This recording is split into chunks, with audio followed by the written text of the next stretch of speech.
It's a way of the Mr. Quickie, oh yeah.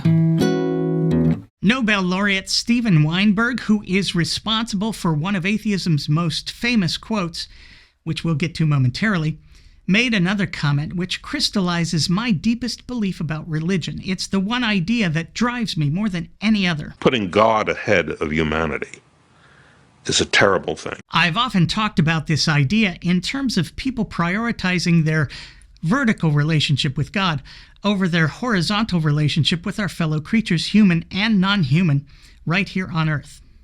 Which leads me to Steven Weinberg's most famous comment about religion. Religion is an insult to human dignity. With or without it, you would have good people doing good things and evil people doing evil things. But for good people to do evil things, that takes religion. I think this is just a bit narrow, but not by much. I would say that it takes an unyielding ideology, certain of its rightness, and impervious to any and all evidence to the contrary, which definitely includes religion. In fact, religion is the mother of all such ideologies. And that's not just a function of religion's primacy on the timeline of history. It's largely a function of that earlier Weinberg quote. Putting God ahead of humanity is a terrible thing.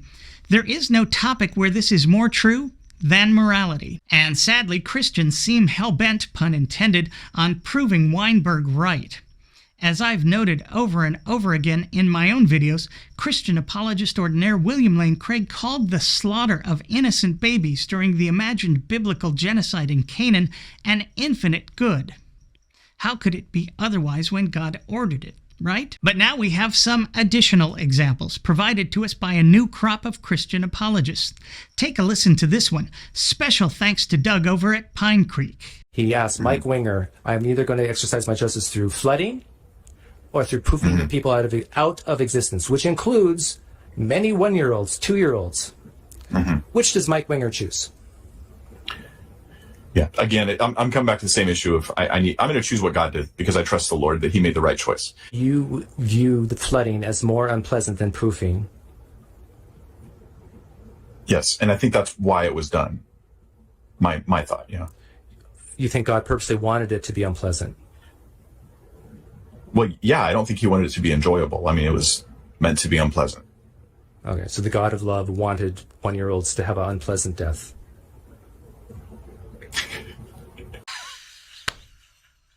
Oh my gosh.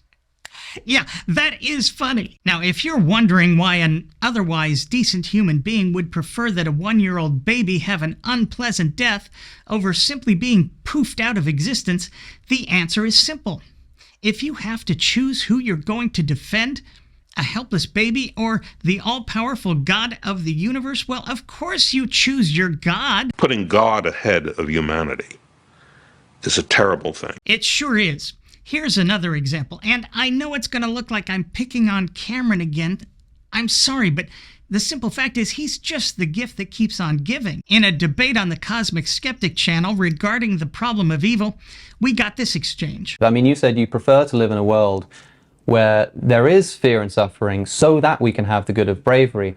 An example I've sometimes given is the example of someone like Martin Luther King being a great man, right? Because he overcomes this great evil.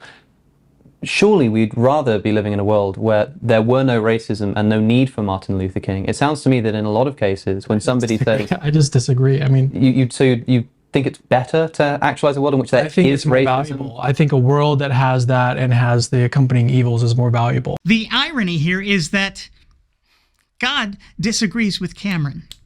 Remember, God created a perfect world without any evil. We f***ed that up.